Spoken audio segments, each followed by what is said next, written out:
I slipped into bed thinking it was my wife. I'm a 26-year-old guy, and I've been married to my wife, Megan, who's 25, for about 3 years now. We don't have any kids, and honestly, we're not planning on having any. So here's what went down. My job has me traveling one weekend every month or so, usually leaving Friday morning and coming back early Monday, around 2 a.m. Megan's almost always asleep when I get in, so I just slide into bed, and we wake up together on Monday. After these trips, I get a couple of days off to recover. This time around, work wrapped up earlier than expected, and I came back a day ahead of schedule. Most of the time when I'm away, I'm in areas without cell service, so I couldn't let Megan know I'd be home sooner. It wasn't the first time this had happened, so I wasn't too worried about it. I got in at 2 a.m. on Sunday, slid into bed and hugged my wife. She was naked, and being the guy I am, I couldn't resist grabbing her chest. She's my wife, after all. I heard her let out a little moan, and then Megan said, "Just stay there, honey. I'll be back in a sec." She stood up, fully exposed, and I couldn't help but say, "You look incredible." But as soon as the words left my mouth, Megan whipped around like she'd been shocked. And that's when it hit me. If Megan's in front of me, who was I just holding? I sat up fast and looked at the person next to me, the naked woman I was just holding on to. It was Claire, 24, Megan's best friend, still fast asleep, wrapped up in my arms with my hand on her chest. I yelled, "What the hell is going on here?" Claire woke up in a panic, jumped out of bed, and ran straight to Megan. They both rushed to the bathroom, and I could hear them whispering frantically, though I couldn't make out what they were saying. I dragged myself to the living room, completely drained. I hadn't slept in nearly 24 hours, and I was trying to wrap my head around what had just happened. I collapsed into my recliner, my face buried in my hands. A few minutes later, I felt Megan's hand on my shoulder. I looked up and saw her crying, which only confirmed that what I'd seen was real. I was relieved in a twisted way that they didn't try to gaslight me. In my exhausted state, they could have easily convinced me it was some innocent misunderstanding. Both Megan and Claire were now fully dressed. Claire stood awkwardly behind the couch while Megan knelt beside me, looking genuinely concerned, not defensive or angry. I was too worn out to get angry, so I just asked calmly, "How long has this been going on?" Megan looked down and said, "A couple of months." I asked, "Only when I'm away on work trips?" She nodded, "Yes." "Has there been anyone else?" She shook her head, "No." I sighed, "I'm going to bed. I'm exhausted. We'll deal with this tomorrow. Claire, I don't want you here tomorrow." I went to bed and passed out almost immediately. The next morning, Megan was waiting for me at the breakfast table. I didn't know where she'd slept or if she'd slept at all. As I had asked, Claire was gone. I made myself some coffee, sat down, and said, "All right, start talking. I want to hear everything. Then I need you to tell me why I shouldn't divorce you, and finally, what you're planning to do to fix this mess." You should know this about me. I don't yell when I'm angry, but my voice does get sharper, more intense. That's the only way I can describe it. Megan started explaining that she's bisexual and that she and Claire had been emotionally involved for a while, but things only got physical earlier this year during one of my trips. They'd had a movie night, too much wine, and one thing led to another. I cut her off. I'd suspected she might be bisexual back when we were in college, but I never brought it up. It wasn't my place. I asked why she never told me. Megan reminded me of a time early on, before we were even dating, when a friend had made a joke about bisexuals being great for threesomes, but not for relationships. I had laughed at the joke, thinking nothing of it. Little did I know, it stuck with her and made her doubt how I'd see her. I told her, the first time might be an accident, but every time after that, it's a choice. Then I asked, "Why should I not divorce you, Megan?" She went on about how much she loved me, how it was all a mistake, how she only saw a future with me, and so on. I stopped her. "I'm hearing a lot about how this affects you, but I'm not hearing anything about why I should stay. I'm the one who's been betrayed here, remember?" Then I asked, "How do you plan to fix this? You broke my trust. How do I go on another work trip without wondering what's happening? You say there's been no one else, but why should I believe that? Tell me, what's your plan to rebuild what you've shattered?" She listed off a bunch of things, giving me access to all her devices, sharing her location, installing cameras at home, having friends drop by unannounced when I'm away. She even suggested coming along on my trips, just staying in the hotel the whole time. Basically, you want to turn our home into a prison, with me as the guard. Do you think the guard trusts his inmates? Don't you think he knows that the moment he lets his guard down, they'll be right back to their old ways? I told her, I've heard enough for today. I'll give you another chance in a few days to answer my last 2 questions. For now, I need some space. Megan started heading to the bedroom, but I stopped her and said, "You've talked about all these things to make it right, but you didn't mention cutting off Claire. Just so you know, I haven't decided about the divorce yet, but if you stay with Claire these next few days, that decision will be made for me. There's no coming back from that."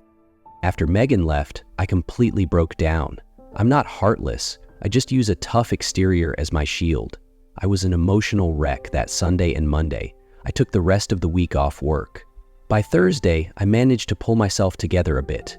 I cleaned up the house and the garden, then sent her a text telling her she could come over on Saturday to talk. If she didn't show up or at least reschedule, I'd take it as her giving up on us. She showed up at our place around 8:30 in the morning, which is super early for her. I let her in and she sat on the couch while I made her a cup of coffee. "Where did you stay this week?" I asked. "At my sister's," she answered. "What did you tell her?" "I just said we were having some issues and that you needed some space." "Did you see Claire?" "No, not even a text," she said, holding up her phone as if to prove it, but I waved it off. "I told you I'm not here to play the warden," I reminded her. "So do you trust me?" she asked hesitantly. "No," I said flatly. "Then how will you ever trust me again if you won't even check my phone? I'm not the one who needs to rebuild anything. I didn't break the trust. You did. You're the one who needs to figure out how to fix this," I told her. "But how?" she asked, almost pleading. "I don't know, Megan. You spent time and effort sneaking around. Use that same energy to find a way to rebuild what you've broken. This is your mess, and if you want it fixed, it's on you," I replied. "You could at least meet me halfway," she suggested softly. "I already am. I'm giving you the chance to make things right," I said. The real issue wasn't that she slept with Claire.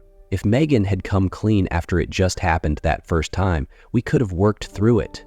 The betrayal was in the lying, the secrets, keeping it all from me, her husband. When I told her this, she broke down in tears. I let her know she had 3 months to earn my trust back. If I still couldn't trust her after that, I'd file for divorce. I know 3 months is a long time, but I wanted to give her a genuine shot. The truth is, I still loved her. But I also made it clear if I couldn't trust her after those 3 months, divorce was inevitable. I told her I'd allow her to come up with a reason for our divorce that didn't have to be the truth. I didn't want to ruin her reputation with friends and family. However, if that story painted me in a bad light, I'd tell everyone what really happened. 6 months have passed since that day, and yeah, we're divorced. Megan genuinely tried to save our marriage. She put in a lot of effort, I'll give her that. When she moved back home, I didn't make her stay in the guest room, so she continued to sleep in our bed. As a small protest, I started wearing pajamas, something I never did since we usually slept either naked or in just boxers. The pajamas were my way of sending a message, though that didn't last long. Even though I didn't want to act like a detective, she constantly shared her location, updated me on what she was doing, and texted me about everything. She changed her phone password to something I'd remember and made sure I knew it. I had access to her phone and all her other devices, but I only ever used her phone once, to order pizza when mine was dead. For a while, it seemed like maybe we could actually make this work, but then the final straw hit. A few weeks into our rebuilding phase, Megan went to a family event that I couldn't attend. She told me about it beforehand, just like she'd been doing with everything else. But what she left out was that Claire would be there too.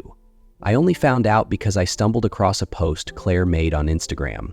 There wasn't even a picture of the two of them together, but I recognized the venue and knew Megan had been there. If I didn't know any better, I would have scrolled past it like nothing. Here's the kicker. I never laid out any strict rules about what Megan could or couldn't do. I never told her she had to warn me if she crossed paths with Claire. The only thing I said was that actions have consequences. She could do whatever she wanted, but she had to live with whatever came from it. When I asked Megan about it, she swore she didn't even speak to Claire, that they were just at the same event and that was it. And honestly, I believed her. But not mentioning Claire being there felt like she was hiding something. Now, every time she stepped out, I was filled with that gnawing doubt. I didn't know where she was going or if I could trust her word. That tiny seed of doubt grew into something I couldn't ignore. That's when I realized it didn't matter what she did or said. I just couldn't trust her anymore, and I wasn't sure that could ever be fixed. When I told Megan I couldn't continue, she broke down. It was gut-wrenching. She kept telling me she was sorry, that she loved me. She cried in my arms for what felt like hours before finally falling asleep. I carried her to bed, packed a few things, and left. The divorce went smoothly and was over in a few weeks. We agreed to tell people we simply grew apart, no drama, no messy explanations. Only Megan, Claire, and I know the real story. And that's how it ended. I don't hate Megan.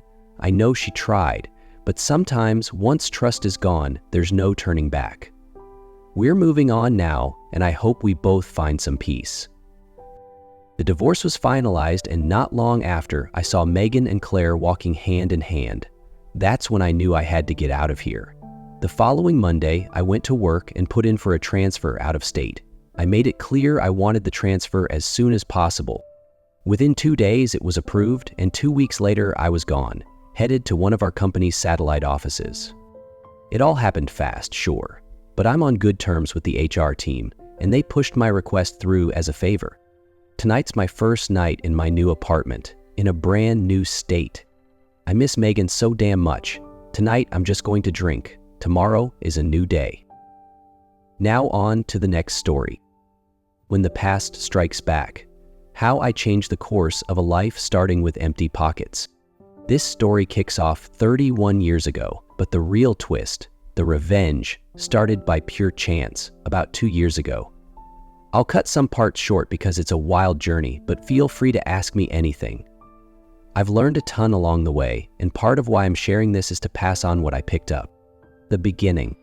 Back in 1990, right after I finished middle school and my sister was still in elementary, my dad met his third wife at the only gas station in our small town. They moved in together not long after, and my dad left us in our basement apartment to shack up on a rundown houseboat with her. This houseboat didn't even run. He'd show up every other week and toss me $40 for groceries. Eventually, someone caught wind of our situation and called my mom, who took us in. Which, believe it or not, was an even worse setup. Dad married his new wife in 1991. Not long after, she called me up, claiming Dad's brain tumor had come back. It hadn't, and said he couldn't handle the stress of being around us. According to her, the only people he could stand were her and her son, Mitch, who was my age. When I asked my dad about it, he denied it, but was shocked she'd even say something like that. That was one of our last conversations, until 2 years ago. The middle. There's not much to this part. I scraped my way through college, sometimes living out of my car. Dad and I didn't talk, but I heard through the family grapevine that he bought a house and helped Mitch through some trade school classes. When my grandmother passed away, Mitch and my dad's wife swooped in with a truck and took all the furniture and anything else that wasn't nailed down. Eventually, I cut ties with my dad's side of the family altogether. I struggled for years, decades really, but I made it through. Now, I've got a solid job and a great family. Guess they're right when they say the best revenge is living well. The pre-end warm-up. 2 years ago, in October 2019, I got a call from my uncle Mark. He told me my dad was in a nursing home in another state and that he needed my help, seriously. Mitch had ghosted him. It turned out the nursing home was just about 20 minutes from my place and I saw an opportunity, so I went. Our reunion was nothing special. I wasn't there to make peace, but I was curious about how he ended up alone and stranded in another state. And boy, did he have a story. His wife had gotten lung cancer and put him in a nursing home before she passed in 2017. She suffered, and I was glad to hear it, though I wish it had been something nastier, like colon cancer. When she died, Mitch took over as his power of attorney, POA, and had been living in Dad's house with his kids, supposedly managing things. But now Mitch was nowhere to be found, and Dad was worried about him. He wanted me to drive the hour and a half to his place to check on things. That's all he wanted. He didn't even bother asking how I'd been. I agreed, mainly out of morbid curiosity. I'd never seen the place where Dad lived with his real family for 30 years. I wanted a glimpse of the life I never had. It was a disaster. The grass was jungle high, and you couldn't even get to the front door because of the overgrown mess. There were 3 trucks in the yard, all filled with trash, seats, beds, you name it, stuffed with garbage. I couldn't believe my eyes. Even Dad's handicapped accessible SUV had 4 flat tires and was crammed with junk. I didn't have a key, so I just walked around the outside. From the windows I could peek into, the inside was a wreck, cluttered with hoarded junk. There were notices plastered all over the front and side doors, warning that the city was planning to condemn the place. Even the carport was filled with rotting boxes stacked on top of each other. The yard was a dumping ground. Broken Christmas decorations, rusted tools, old toys. The mailbox held a letter stating that since the house appeared abandoned, mail delivery was being suspended. That night, I looked up everything I could about powers of attorney. The next day, I went back to Dad's nursing home and showed him all the pictures I took. He raged, saying he'd beat Mitch's ass, then asked me to help more. I told him I would, but only if he signed over full power of attorney to me, both financial and medical. If he didn't, he could figure this mess out on his own.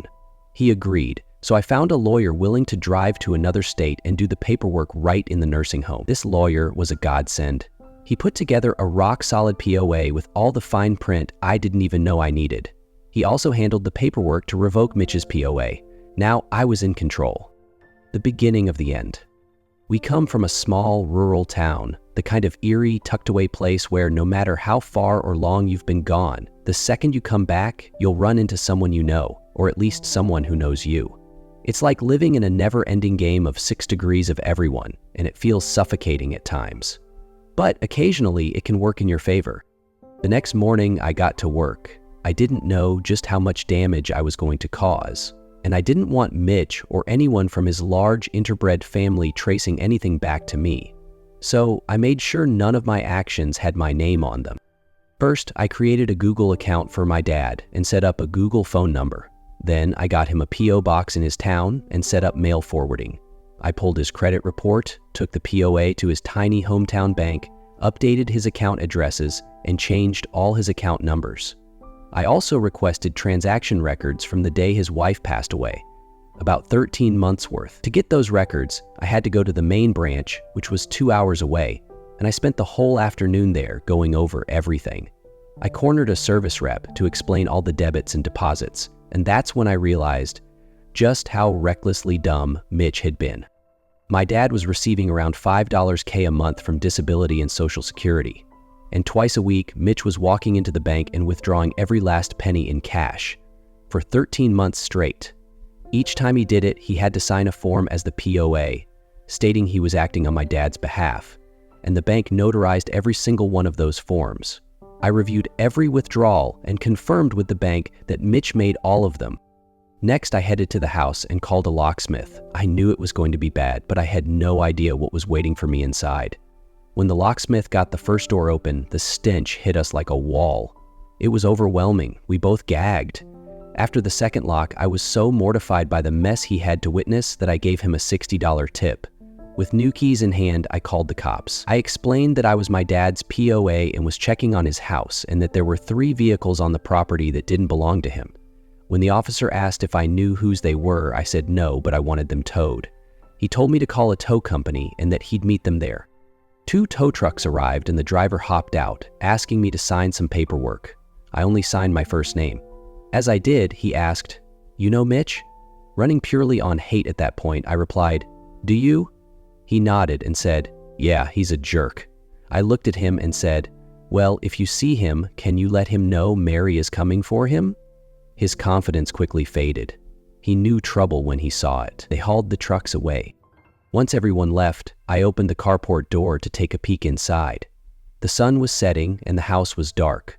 I could hear faint noises, which I eventually recognized as roaches and rats scuttling around. The smell was so strong it clung to my hair. I sat on the carport steps and watched the sun disappear. I was furious, absolutely seething. 3 decades of my life unraveled in just 72 hours, and there I was, reeking and surrounded by filth, cleaning up after everyone else. I was taking time away from my own family, and for what? I had a moment of reckoning right there. I could either walk away now or go all in. And the thing about me is I'm stubborn as hell. It's in my nature, it's how I survived. And this was a bone I just couldn't let go of. The thought of Mitch's world crumbling, his likely only source of income disappearing overnight, and my dad hearing from me, of all people, that he was broke and alone, made me feel a twisted sense of joy. I wanted both of them to lose whatever they had left. So, I decided to go all in. That night, I looked up how to get a restraining order. Surprisingly, it was pretty easy.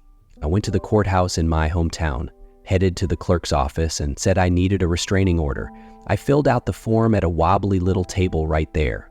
I wasn't expecting to see a judge that day, but the clerk told me, "Let me see if the judge is still here." That made me a little nervous. She took me to his office, and while I waited, I noticed the walls were covered in certificates of appreciation from veteran groups. I wiped my palms and thought, this is going to be like shooting fish in a barrel. The judge asked about my dad's time in the Marines and commented on the DoD logo on my sweater since I work as a contractor. He read through my form and granted the temporary order. I'd have to come back for the permanent one, where Mitch would have the chance to contest it. Then I went home and started looking up biohazard cleanup services and elder abuse laws in my state. I hired a biohazard crew to clean out all the crap from the house for $7, and honestly, I would have paid double. During the cleanup, they discovered my dad's mummified dog buried under a pile of pizza boxes in the master bedroom. They sent me photos and managed to salvage a few important documents. Around this time, Mitch got served and a court hearing was scheduled. I started gathering and organizing evidence like it was my full-time job. I made photo logs, spreadsheets, and timelines with all the cross-references you could imagine because, at this point, they had my undivided attention. Truthfinder and Trello, the paid versions, were my lifesavers during this whole mess. Whenever I had some free time, I'd stop by the nursing home and hand my dad 8x10 photos of his dead dog from every possible angle. Before the court date, I went to the local police station to report an elder abuse crime.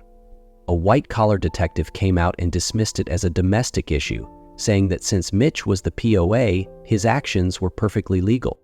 That's when I got to school a small-town detective on the fiduciary duties of a power of attorney, courtesy of Google. I handed him a printed copy of the relevant statute with all the important parts highlighted. Then I passed him a thick folder stuffed with bank statements, photos of the hoarded house and the dead dog, a copy of my dad's credit report showing he was drowning in debt, and a spreadsheet that detailed every cash withdrawal, adding up to over $130 cash stolen in cash alone. That's not even counting the lost value of the house or the credit card debt Mitch ran up. I told the detective he could keep the folder since it wasn't my only copy, then said I'd wait for a case number and took a seat. About 30 minutes later, he came back, apologized, said I had a solid case, and handed me a case number. After that, I headed straight to the courthouse. The end. When I arrived, the courtroom was full, and I had to wait my turn. While I was sitting there, in walks Mitch, looking like he just crawled out of a dumpster. He showed up alone, disheveled, and quite literally filthy. His shoes were untied, and that little detail set me off into a fit of giggles. When our turn finally came, we both stood up. The same judge from before asked us some questions, then turned to me and asked if I had proof. I handed him my massive folder of evidence. The judge asked if I'd been to the police. "Yes, sir, I have." "Do you have a case number?" "Why, yes, I do." The judge granted the order, permanently and for life, but not before pausing the proceedings to advise Mitch that he seriously needed to get himself a lawyer. Someone mentioned that the courthouse would have a copy of my dad's military discharge papers, DD 242, so I snagged a copy while I was there because why not? I also used my POA to remove Amber Wife's name from the deed to the house. That way, if my dad died and it went into probate, Mitch wouldn't have an immediate claim. I also got copies of my dad's birth certificate and Amber Wife's death certificate. Technically, I wasn't supposed to be able to request those as a stepchild, but the clerk recognized my dad's name and told me she lost her virginity to my Uncle Mark back in the 60s and had even attended my grandparents' funeral. She hooked me up with all the forms I needed. Amber's wife had left my dad $50K in life insurance, and about $35K of that was still left because Mitch had been blowing through my dad's money instead of his mom's. I opened an Ally account and transferred every last cent over, then set up automatic transfers for his monthly deposits, keeping no more than $100 in his main account at any time. I found a house flipper who offered just enough to cover the mortgage, and I sold the house. That's the thing with probate. There's nothing to fight over if there's nothing left. I made sure there was absolutely nothing. My dad died thinking he still owned a house.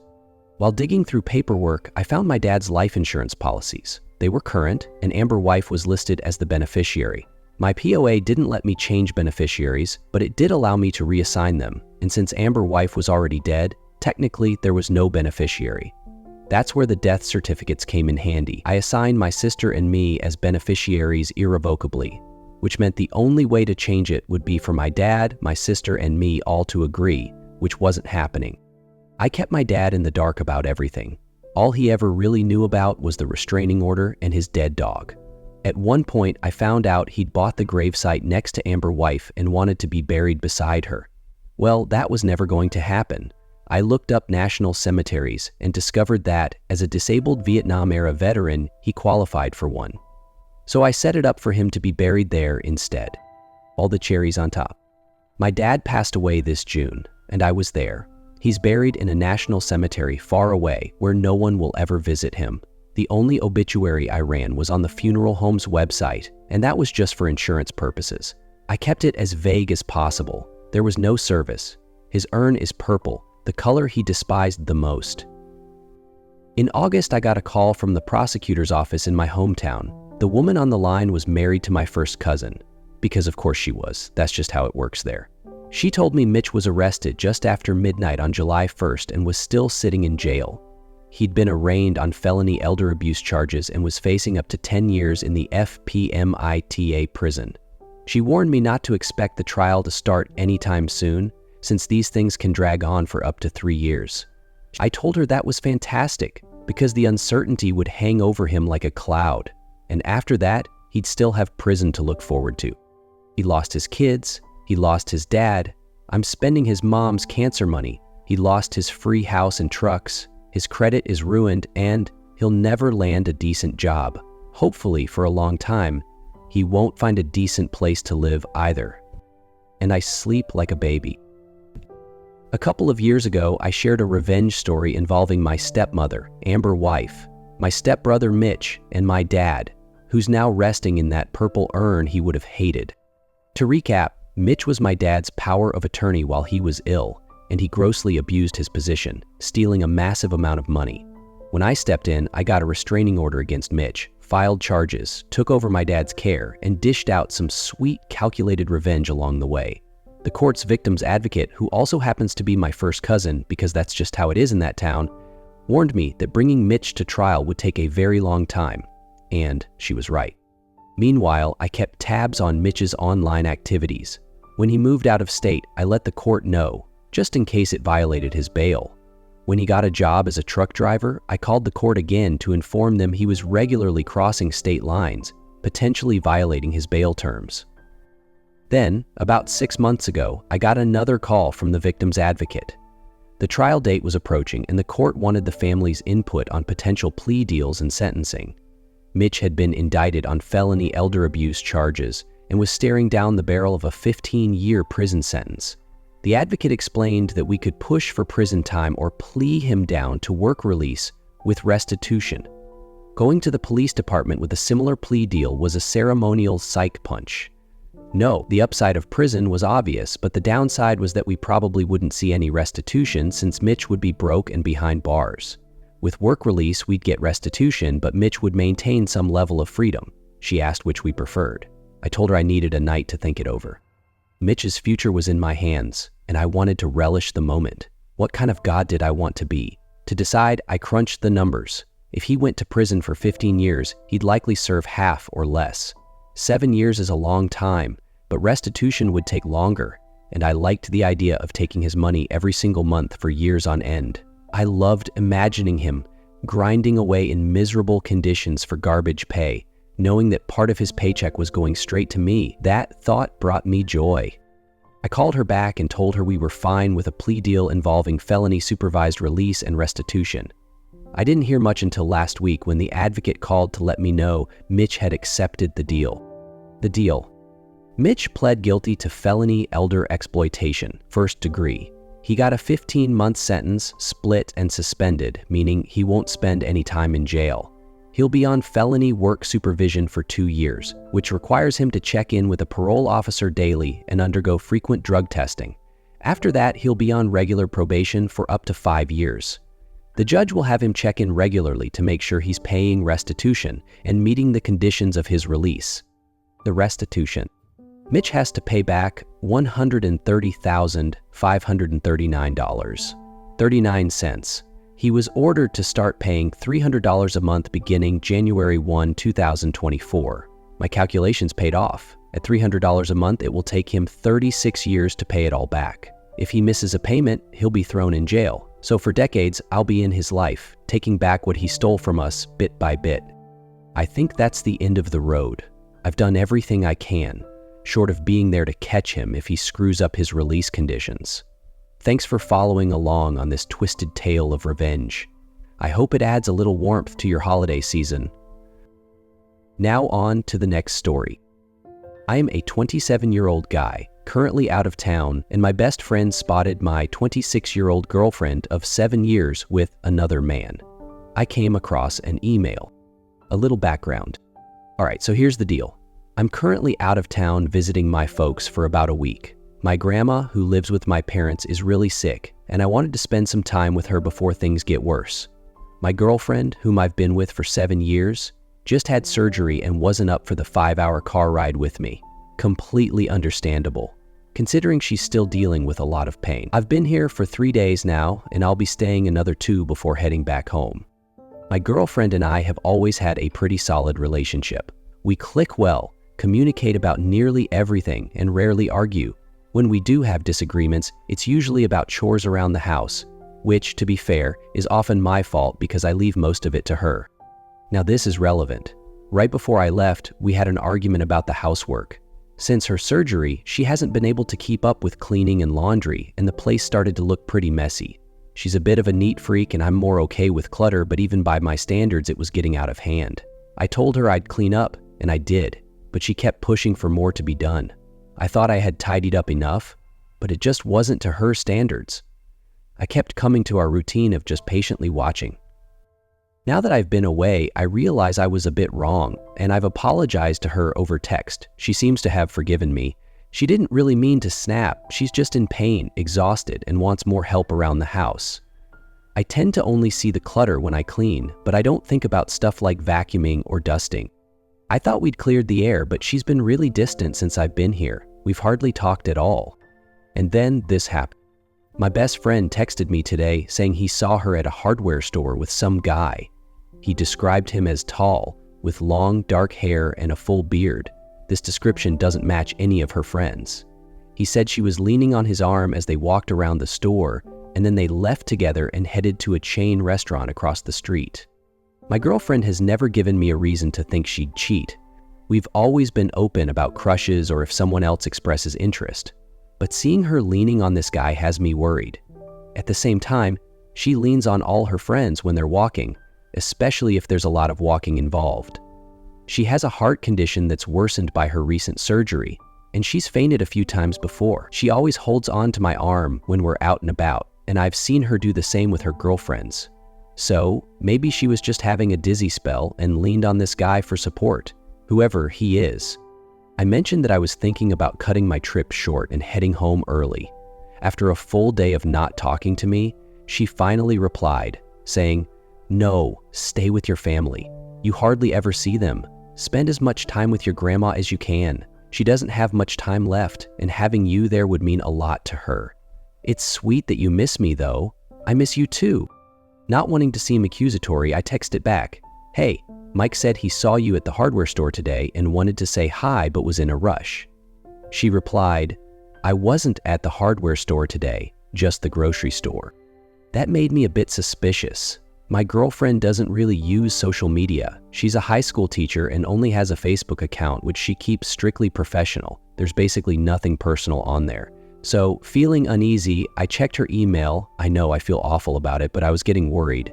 I found a few emails from some random Gmail address, something like goodguy513.d. There was no info on the sender's Google Plus profile, and a quick search didn't reveal any other linked accounts.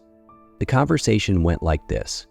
Sorry about emailing you. I broke my phone on the job and won't replace it until my contract is up.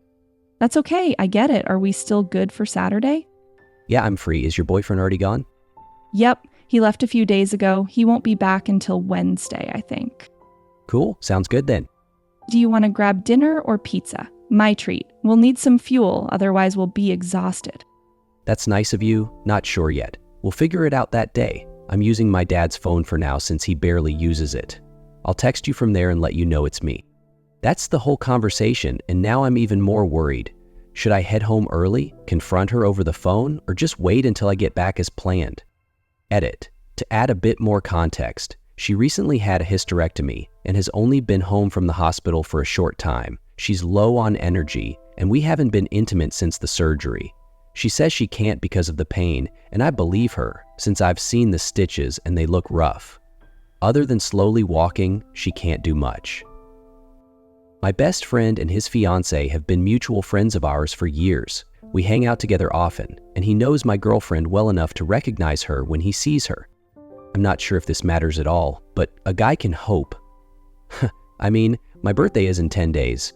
Edit 2. My friend swung by my house and spotted a white truck parked in the driveway. The plates were from a neighboring state, and it was getting pretty late there. Edit 3. He drove by again, and the truck was still there. The plates were definitely from another state, but I know my girlfriend has some family in that area. We don't see her family often, usually just during the holidays, and she's not super close with them. Her family runs a construction business, but they're mostly into laying concrete. I don't think they have carpenters or anything, though I could be wrong. So I'm trying to give her the benefit of the doubt because she's never given me a reason not to trust her. You guys have been a huge support, keeping me grounded through this, so thank you. Some of you think she might be planning a surprise for my birthday, which I'd love to believe. Others think she's cheating, which I really hope isn't true. I don't want to leave early and miss precious time with my grandma. Some of you suggested having my friend check up on her, but I'm worried it might make me seem paranoid if there's nothing going on. Edit 4. Current communication with my girlfriend. I've called her 3 times and sent her a bunch of texts. I wasn't accusatory, just asked what she was up to and if she had any friends over. Basically, here's what's up. We live in a bit of a dead zone when it comes to cell service. It's a small town surrounded by miles of cornfields, so our reception is spotty at best.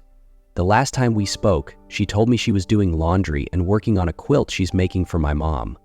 Both the laundry room and her sewing room are in the basement, where there's absolutely no signal. A little while ago, she sent me a picture of our cat sprawled all over her quilting supplies and another saying she missed me.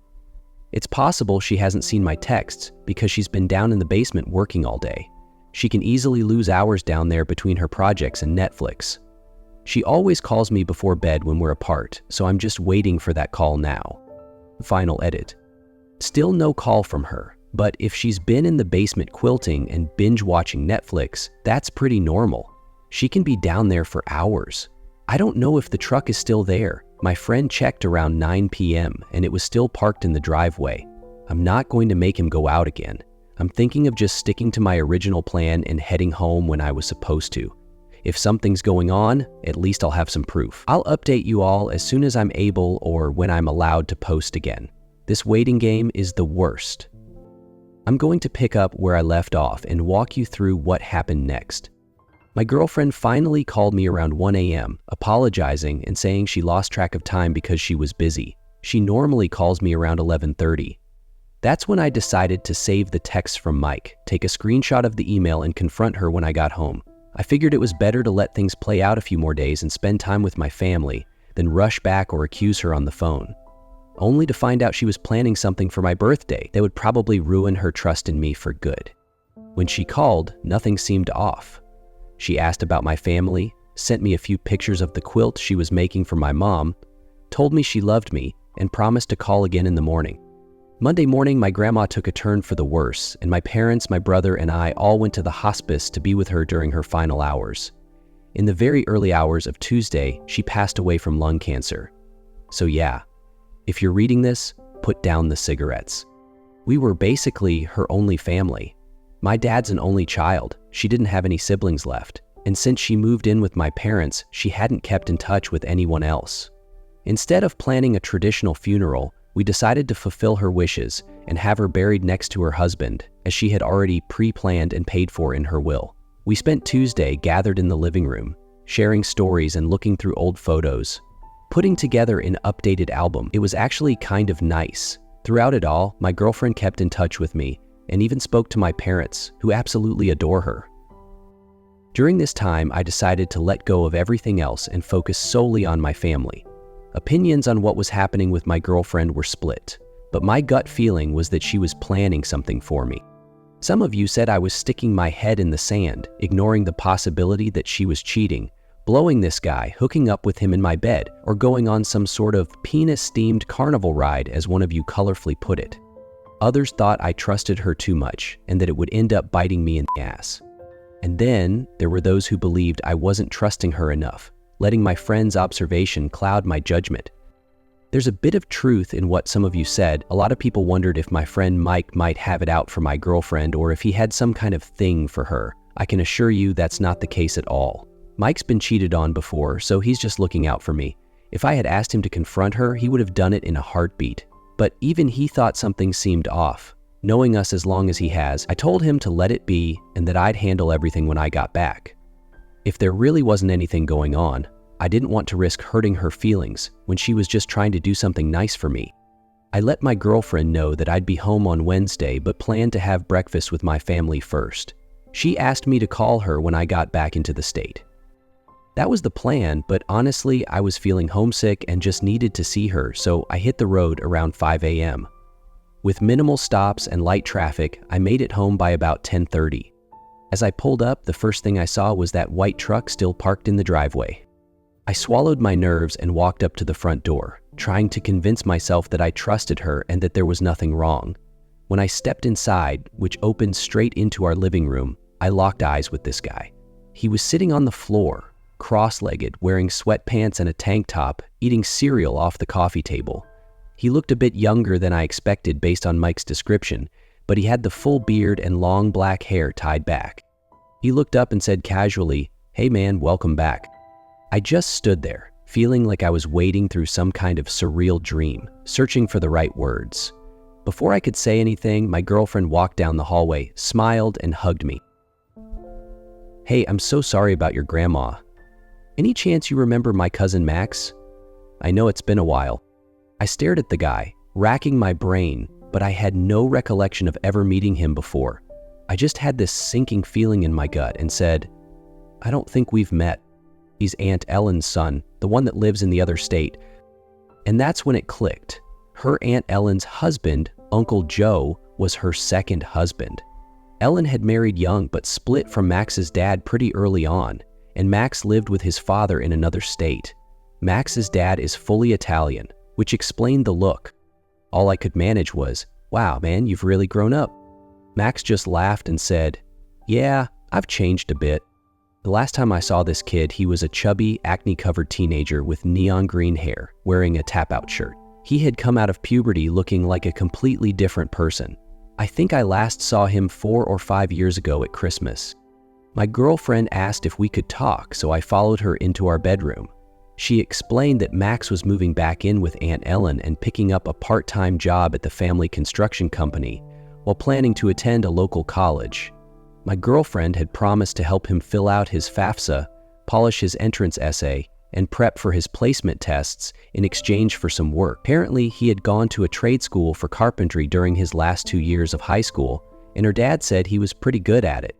She mentioned that she had something planned for my man cave, but they ran into some hiccups and it was taking longer than expected. She even brought our Xbox upstairs into the living room and made me promise not to go into the basement for any reason until my birthday. I considered pretending like nothing had worried me, but I value the honesty we share, so I told her that Mike had seen her out with Max and it had made me a little anxious. She laughed it off and said, "Oh, I didn't realize he saw us together. I thought you meant he just saw me." She explained that they were shopping separately at opposite ends of the store and only met up at the checkout. She asked why I hadn't just asked her who it was, saying she could have told me about Max without spoiling the work he was doing. I told her I didn't want to make her feel like I was accusing her of anything, which she seemed to appreciate. Max is going to stay a few days longer than planned, which she could have mentioned, but compared to everything else, it doesn't feel like a big deal anymore. She seemed a bit hurt that I even thought for a second she might cheat, but she said she was glad I didn't rush home, guns blazing.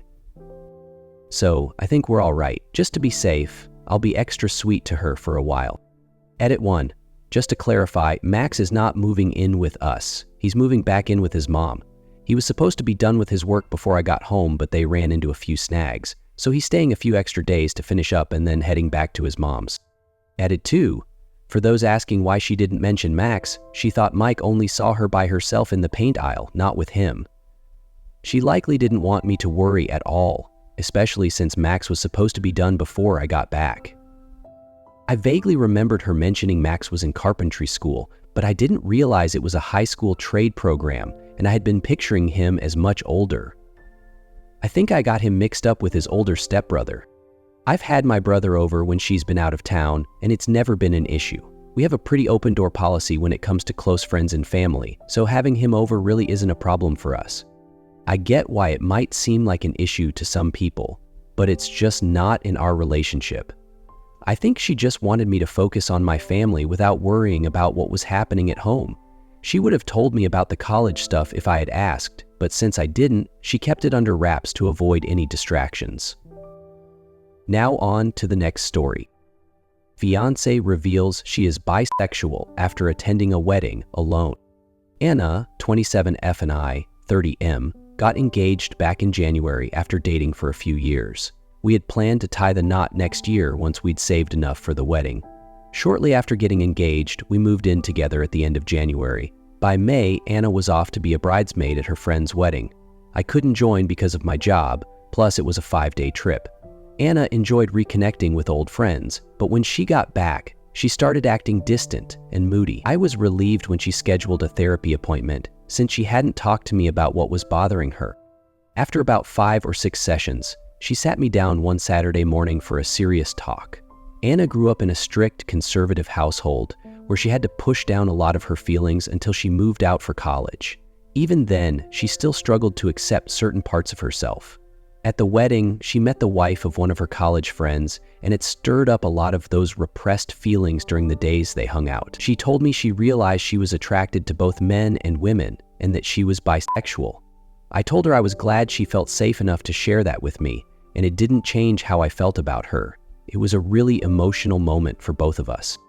Anna then asked how I would feel about her exploring this new side of her sexuality now that it was out in the open. I told her I'd be open to us exploring it together, maybe even having a threesome with another woman if she wanted that experience. But she said she wanted to have a one-on-one experience with another woman without me involved. That's when I told her it felt more like cheating and I wasn't okay with it. I asked if she wanted to call off the wedding and take some time apart to figure things out. She was quick to say no, that she was still in love with me and wanted to get married but felt she needed to explore these feelings before we settled down. I asked if she'd done anything inappropriate at the wedding or cheated on me, and if there was anyone specific she was thinking about. She admitted she'd danced with a girl at the reception and they kissed at the end of the night, but insisted that was all. She denied talking to anyone or planning anything beyond that. She knew it was a lot to put on me all at once, and didn't expect an answer right away. She just wanted me to keep an open mind and keep the conversation going. I told her I'd think about it, but warned her that if I found out she lied or was doing anything behind my back, I'd be out, no second chances. One of my coworkers who's in an open marriage has been really helpful, sharing how they manage things. My brother also got me into a support group, which has helped me adjust to the changes in our relationship. I've been reading a lot, and on Thursday night, I sat Anna down to talk about where we go from here. I found a couples therapist, gave her one of the books I finished, and suggested postponing the wedding for 6 months to see if that's still the path we want. I was in the middle of explaining everything when she suddenly asked if I was planning to date other people too. It seemed like that possibility hadn't even crossed her mind. After that, Anna kind of shut down, only giving me one-word answers when I asked her anything. The longest response I got was, "I just don't know." She's been like that for a full day now, lost in her thoughts, and I'm just bracing myself for the inevitable emotional fallout. I thought she'd be glad I was open to exploring this with her. Side note: my brother came out as gay when I was 16, and my parents were super supportive, so I grew up in a pretty open-minded household. Very different from Anna's upbringing. Update: by Saturday night, Anna snapped out of her fog and things got intense. She accused me of wanting an open relationship just to get back at her, saying I was being vindictive by planning to date other women. She said she was only asking for some grace to figure out her feelings. I told her she hadn't shown any real remorse for cheating on me and just wanted a free pass to keep doing it. I mentioned that some of our friends told me she'd asked them not to mention what happened at the wedding, so I'd probably never know the full truth, and I had to assume it was worse than she admitted. I asked her if she thought it was fair for her to be out there hooking up with other people while I waited at home like some lovesick puppy. Just happy to see her when she decided to come back. Things got heated, and we both said some pretty hurtful stuff after that. I finally laid out 3 options for Anna if she wanted to move forward with us. Monogamy. We postpone the wedding and start couples counseling. No experimenting. Once we're in a good place, we can move ahead with the wedding, but with a prenup to protect me in case she changes her mind or cheats again. Open relationship. We both date other people, allowing her to explore her sexuality on her own terms. After a year or so, we'll see if marriage still seems like the right path. If we're still together, that is. Full separation. She moves out and we each live our lives independently. If she decides she wants a monogamous relationship with me and I haven't moved on, we could consider option 1, but it would be a fresh start, not just picking up where we left off. Anna said she needed some time to think and decided to stay with friends for a few days.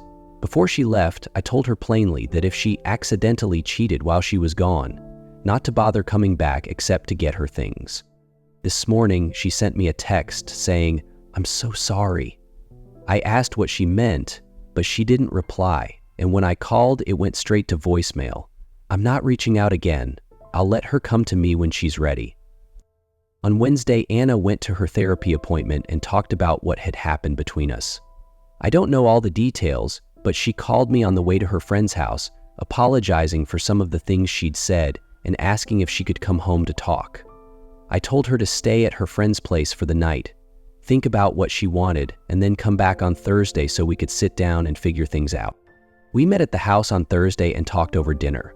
We both apologized for letting things get so heated and saying things that were unfair. Anna told me that after talking with her therapist and her best friend, she'd decided not to pursue her bisexual urges. The idea of me being free to date and sleep with other people in an open relationship scared her, and she realized getting married meant more to her than exploring her attraction to women. She said she'd originally just wanted a free pass to see if she was missing something in life. I asked if she was looking for a one-night stand, dating a woman, or a full-on relationship, and she admitted she wasn't sure what she wanted. I pointed out that didn't sound very monogamous or fair, and she agreed. That's why she was choosing not to explore those feelings. Then she brought up the messages I sent out canceling our save the date notices for the wedding. She said she'd been getting a bunch of calls and was caught off guard by what people were asking, not even knowing what they were talking about at first. She was upset that I didn't discuss it with her before making that decision. I reminded her that she dropped 2 big bombs on me, coming out as bisexual and admitting she'd cheated, then left and wouldn't communicate except for a vague, "I'm so sorry" text. I only told people we were having issues and needed to postpone the wedding, but it seems rumors were already flying that she'd cheated. She quickly shifted gears, suggesting we could still get back on track and get married next spring. I told her no, that every time one of us would be out of town, I'd be haunted by the thought of her cheating, especially after everything that had come out. I suggested that maybe after some couples therapy, we could work our way back to a good place, but definitely not by the end of the year. And it would be unwise to start planning and spending money on a wedding when we don't even know if therapy will work. I also insisted on a prenup to protect my assets, future retirement savings, and any equity from buying a house. When she pushed back, I told her that if she planned on being faithful, it wouldn't be an issue. Just a way to give me some peace of mind. We've been going back and forth for the past few days. Anna wants to sweep everything under the rug and move forward with the wedding, saying that exploring her sexuality isn't worth losing our relationship. For now, we're back together and planning to start counseling soon. In a moment of clarity, I've realized I rushed into the idea of an open relationship to let Anna explore her feelings. But now I'm not so sure that's the right call. I think separation might be a better path. Basically breaking up, so we can both figure out what we really want for the future and if it's even with each other. It's not what I want, but I also don't want to spend the next few years worrying she'll change her mind or cheat again. What a rough week. Counseling started off on the wrong foot. We walked into the office and the first thing I noticed was a big pride flag on the wall. It became clear fast that our therapist was very much on Anna's side, focused on her so-called journey rather than the cheating. She barely touched on the fact that Anna had been unfaithful and instead pushed how I needed to better support Anna's self-discovery and her awakening. The session felt one-sided, with nothing about my feelings or needs even being acknowledged. The worst part was when the therapist kept piling on me. I looked to Anna hoping she'd stand up for me or at least say something supportive. She didn't.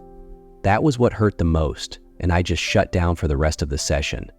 Toward the end, the therapist tried to engage with me, probably realizing she'd completely lost me. On the drive home, Anna tried to talk, but all she got from me was sure, nope, and maybe, the only things I'd said in the session. This therapist was recommended by Anna's own therapist. The next day, I was at work when Anna's mom called, wanting to know why the wedding was postponed. She went on about how her family and friends had already started making plans. I told her to take it up with her daughter, but she kept pushing until I finally told her that Anna had kissed someone at a wedding, which is why we were putting things on hold. Then I hung up on her. Less than an hour later, Anna called me, demanding to know what I'd told her mom. I explained that I said she'd kissed someone at a wedding and that we were trying to work through it. I left out the part about her coming out as bisexual. I told Anna that she needed to sit down with her mom and tell her the whole truth, though I wasn't holding my breath. Then I got a text from Anna's mom telling me I needed to get over it and suggesting that I might even be partly to blame for not attending the wedding with her. It was this long rant about what I needed to do to make things right.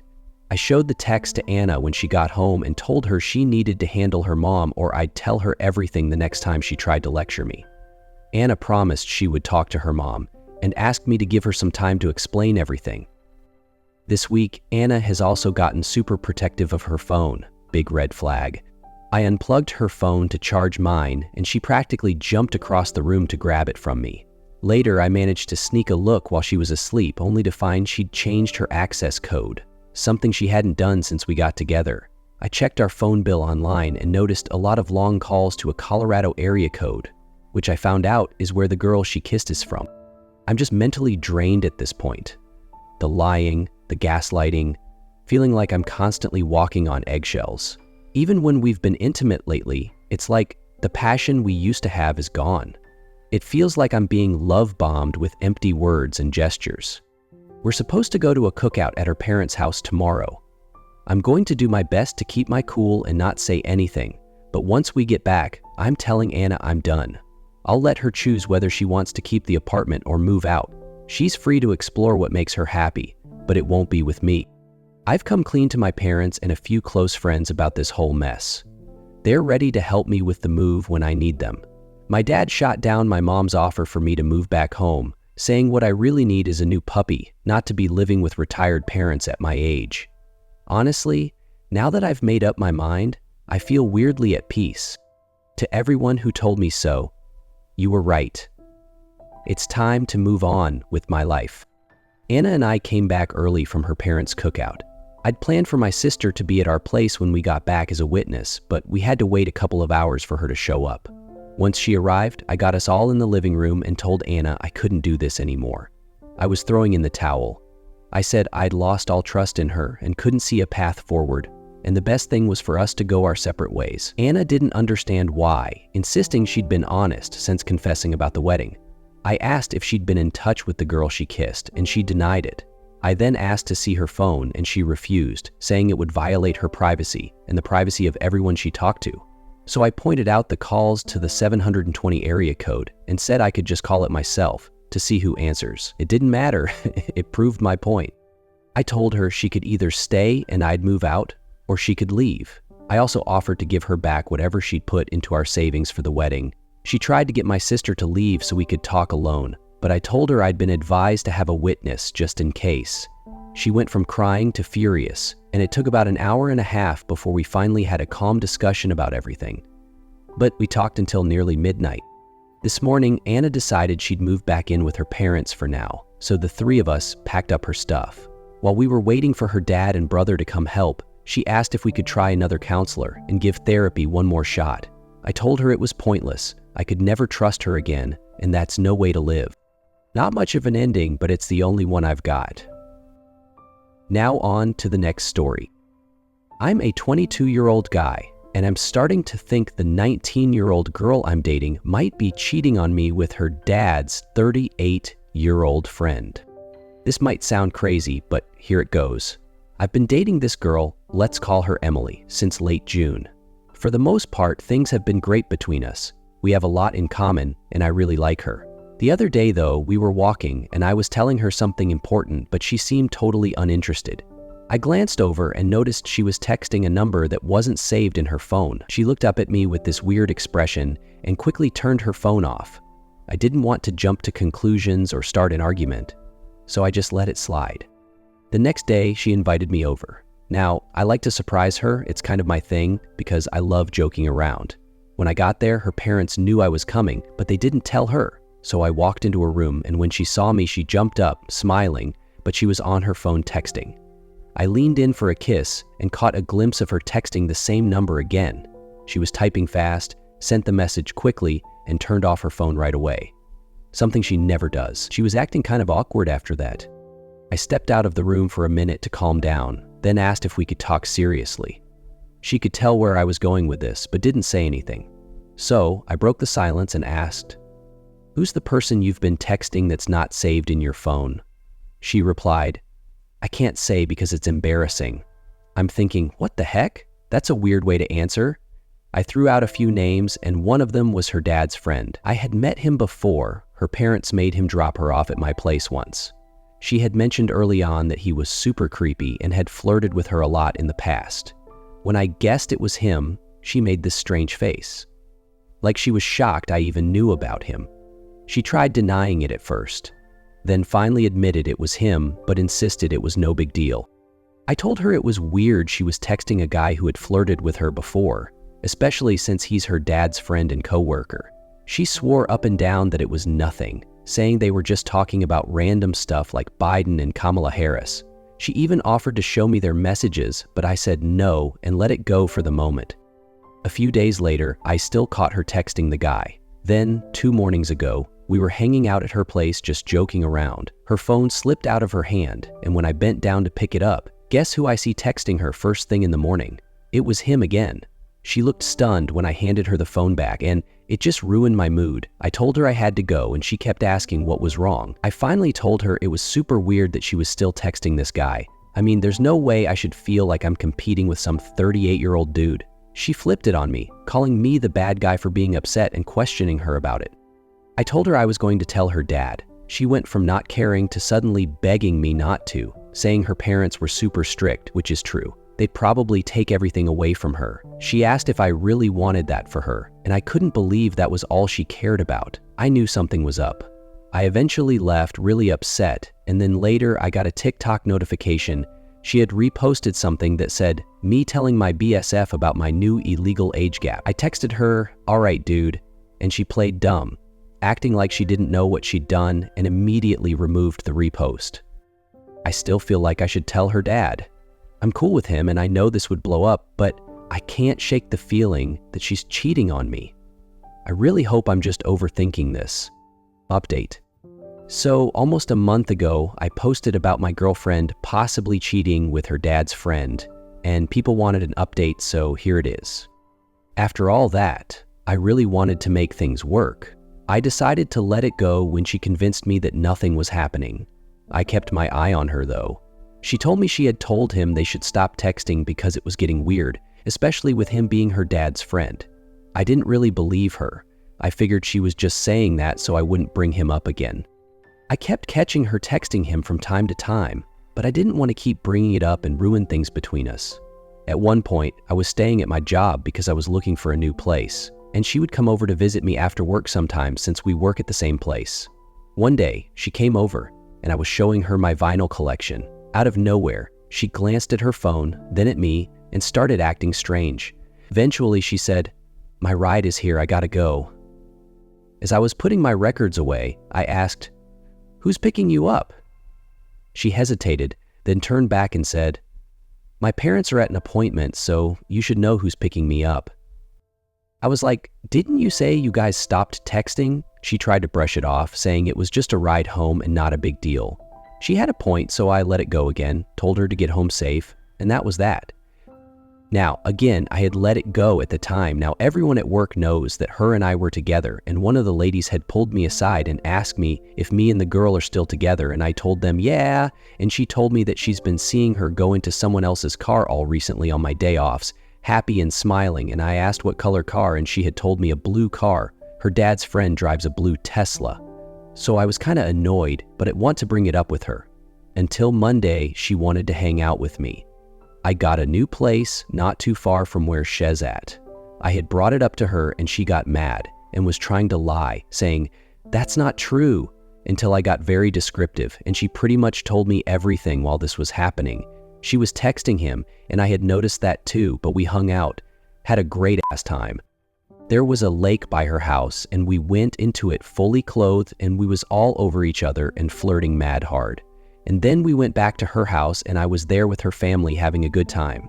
After I went home, I told her I had fun. She told me she had fun too. Everything was fine until in the afternoon she was saying how she thinks she's mad at herself and texted me she shouldn't have been all over me the way she was and it was a mistake. And I told her don't beat yourself up because it wasn't only on her, I was all over her too.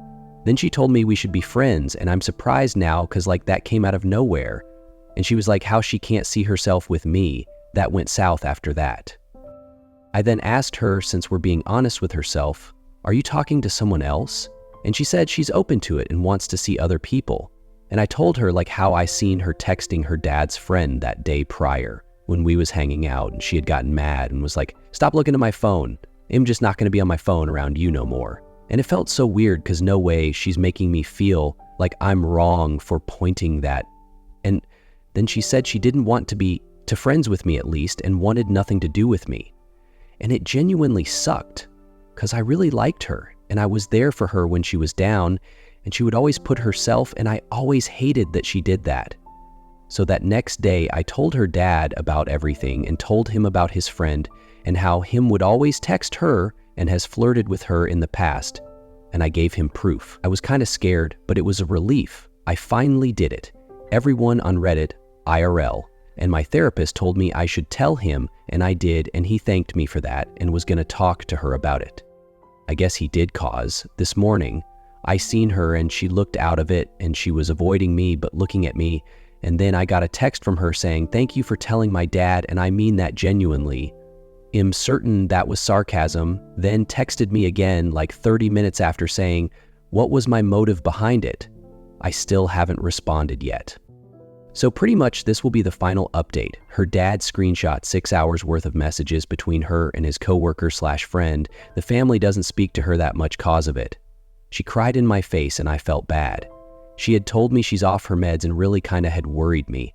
I also found out she was texting a guy on Bumble and we had gotten into it lastly. Cause of it, we haven't spoken since. I blocked her on everything. Here's the real last update. In July, when her and I was on her phone watching Snap vids, and there was a guy, M20, that texted her, and I moved away from her, and she looked at me weird, and I was like, "Who is that?" And she didn't know what to say. Her face was red, and like, she still couldn't answer me, which kind of worried me. She eventually told me that he was a guy she knew online. He went to a different HS, but they knew each other because of one person that knew them both. I found his IG to see what he had looked like, and she gotten mad. And I started overthinking badly, especially because he found my TikTok and started viewing my profile. I started viewing his shy too, but I started feeling bad because what if she was telling the truth, and I apologized for it. Now she threw it back in my face last week how I got mad about it. Last night, I finally hit him up to see if they had anything, and he told me she told him about me, how I wanted her but she wants to be friends, which is an outright lie because we was dating, we kissed, we had sex, we held hands, laid on each other, and I met her parents. He told me they hung out on the 4th of July, and I remember her telling me she was out with family and neighbors that day and was barely texting me. I asked him if they did anything. He said they kissed, but that's really it, and left for college. He also told me that he used to cut grass where her and I work, and that's how they met. I really feel betrayed, man. It's not the first girl that's did that to me, and the fact that it was 2 guys is what hurting me more, honest. She made me feel like shit for overthinking it, and I took accountability for it. I don't want anyone after her. I don't want to get married. I don't want anything. I just want to be alone. I really appreciate the messages and replies y'all sent my way. Thanks. So I tried to let it go again, but things started getting weird at work. One of the ladies pulled me aside and asked if Emily and I were still together. I told her we were, and she said she had seen Emily getting into someone else's car on my days off, looking happy and smiling. I asked what kind of car, and she mentioned a blue one. Emily's dad's friend drives a blue Tesla. I was annoyed, but I didn't want to confront her just yet. Then, on Monday, Emily wanted to hang out. I had just moved into a new place not too far from hers, and when she came over, I brought up what I'd heard. She got mad and started denying it, but as I got more specific, she eventually admitted everything. While she was talking, I noticed she was still texting him. Despite all that, we hung out and had a great time. There's this lake near her house, and we ended up going in fully clothed, messing around and flirting hard. Later, we went back to her place, and I even hung out with her family. When I got home, I texted her saying I had fun, and she said the same. Everything was fine until later that afternoon, when she started saying she felt mad at herself. She texted that she shouldn't have been all over me like she was, and that it was a mistake. I told her not to be so hard on herself because I was all over her too. It wasn't just her. Then, out of nowhere, she said we should just be friends. I was totally blindsided. She went on about how she couldn't see herself with me, and things just went south from there. I asked her straight up if she was seeing someone else. She admitted she was open to it and wanted to explore other options. I brought up how I'd seen her texting her dad's friend when we were hanging out, and she got defensive, telling me to stop looking at her phone and that she wouldn't be on her phone around me anymore. It felt so weird, like she was making me out to be the bad guy for pointing it out. She then said she didn't even want to be friends anymore and wanted nothing to do with me. It really hurt because I genuinely cared about her, and I'd been there for her when she was down. She always put herself first, and I hated that she did that. The next day, I decided to tell her dad everything.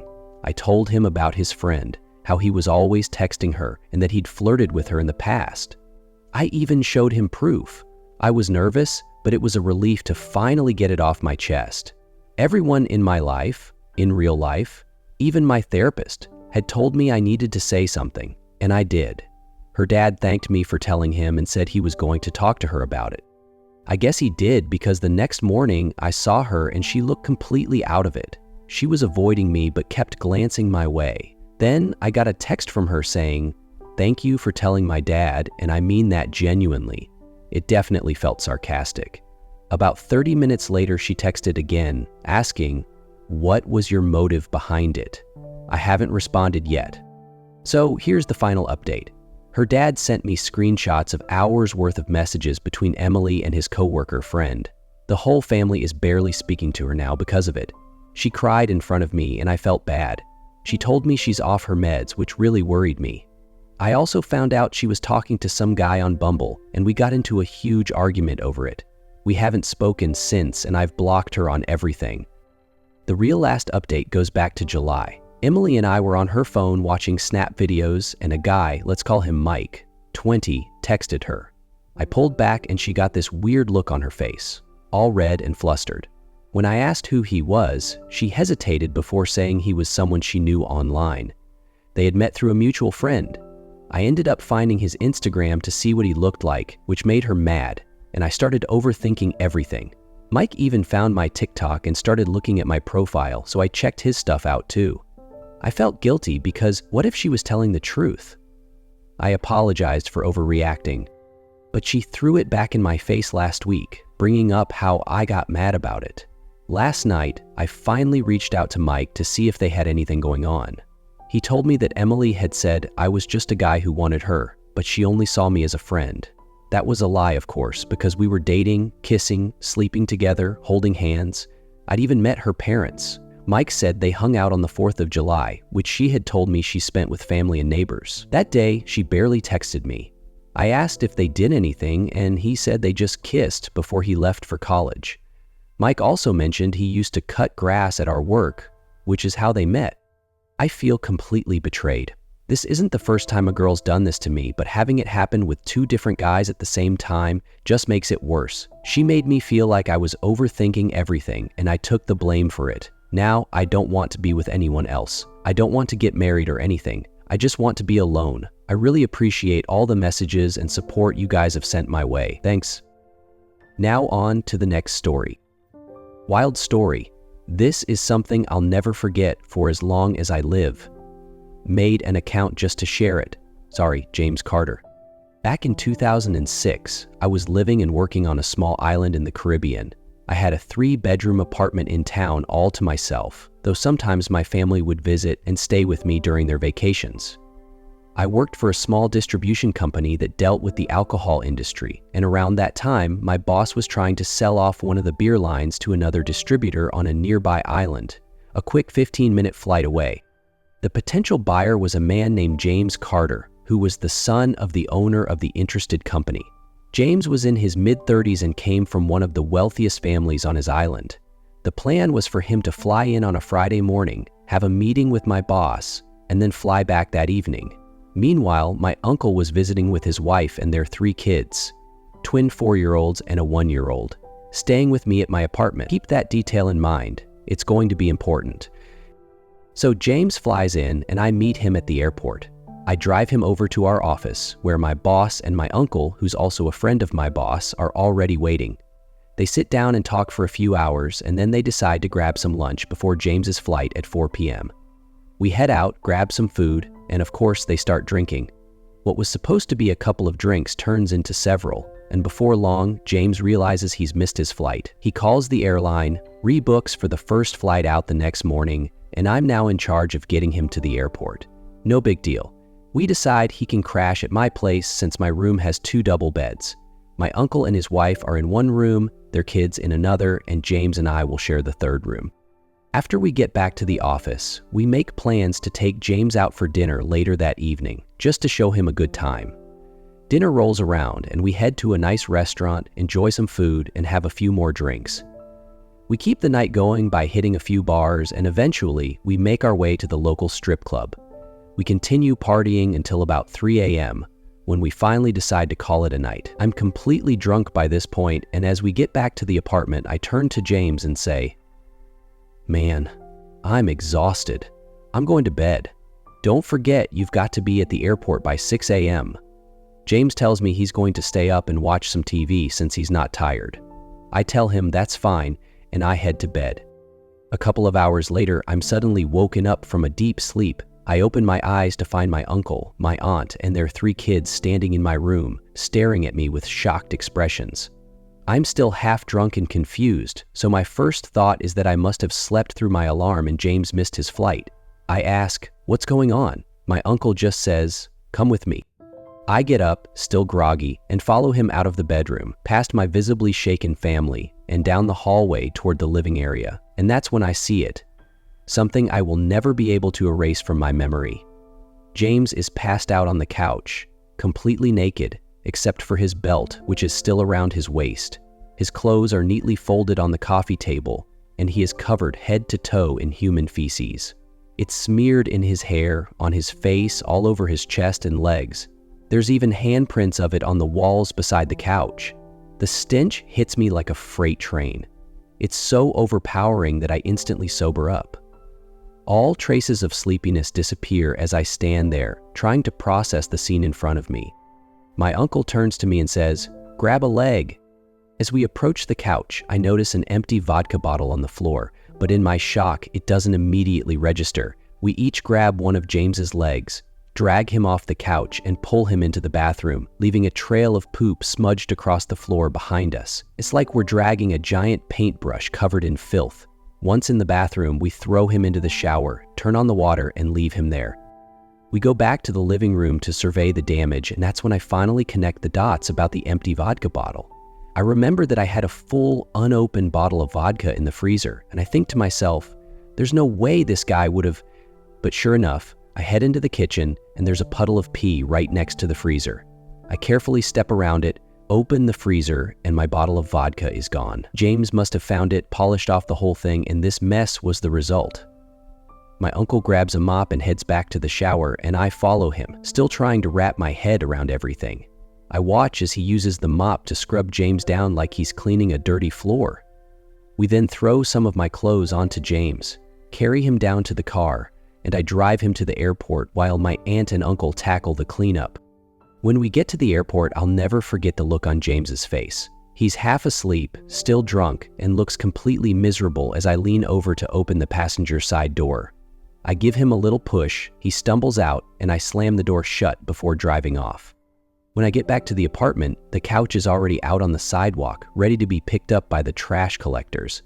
My aunt has done a great job mopping and disinfecting the floors. I ask my uncle how he even found James like that. Did he just wake up early and stumble upon the disaster? That's when my uncle explains the kicker. His twins had woken up early to watch cartoons, like they usually do. They're at the age where they can get out of bed on their own, turn on the TV, and let their parents sleep in a bit longer. So these poor kids wander into the living room and are the first to see James in all his naked, poop-covered glory. They run back to their parents' room, shouting, "Mommy, Daddy, there's a naked man on the couch." My uncle rushed out of bed, and that's when he saw James, sprawled out, naked and with porn playing on the TV. The porn might explain why he stripped down, but why he left his belt on, that's a mystery I still can't figure out. To wrap up the story, I never saw James again after that. I have no idea if he even remembers what happened that night. He did end up buying the beer line from my boss though. Maybe he bought it out of sheer guilt for all the chaos he caused. Guess we'll never know. Now on to the next story. I'm caught between a rock and a hard place, and I honestly have no clue what to do. The worst part is, I can't talk to anyone close to me about this because it's just too personal. I've been married to my wife Andrea, 48, for 8 years now, and her daughter Cassie, 17, has been a part of my life the whole time. I love them both like family. Cassie is really smart, one of those kids with a bright future, and me and Andrea wanted to make sure she wouldn't be buried in debt after college. So we started putting together a college fund for her. Over the years, it's grown to a little over $200,000. Cassie knows about the money, and she's counting on it since she's aiming for the Ivy League. But here's where it all went south. Last week, I found out nearly $170,000 was missing from that account. My heart nearly stopped. I went straight to Andrea and asked if she knew anything about it. She started crying and admitted she'd been using the money over the years to fuel her shopping addiction. I was furious, to say the least. But in the middle of that rage, I had a moment where I thought, what if this isn't just about spending? I've seen enough stories to know that maybe something worse was happening. So I straight up asked her if she was having an affair. She denied it right away and even offered to show me everything. Her social media, emails, work phone, the whole 9 yards. She also said she'd show me the receipts, and after going through it all, I didn't find anything suspicious. The math on the receipts lined up, so I let that idea go, but we were still left with the main issue. The money was gone. Andrea admitted she's got a shopping addiction, and she just couldn't resist using the money from Cassie's account. She didn't try to make any excuses, but she didn't have a fix for it either. As you can imagine, I was still livid. She'd completely destroyed Cassie's chance to get through college without being buried in loans, and honestly, that changes her whole future. I asked Andrea to stay with her sister for a bit while I tried to wrap my head around all this. Cassie was curious why her mom was leaving, but we just told her we needed a little space to sort things out. Yesterday, I asked Andrea to come back home so we could have a long talk about what we were going to do. As we were talking, she stopped me and asked for a favor that I honestly couldn't believe.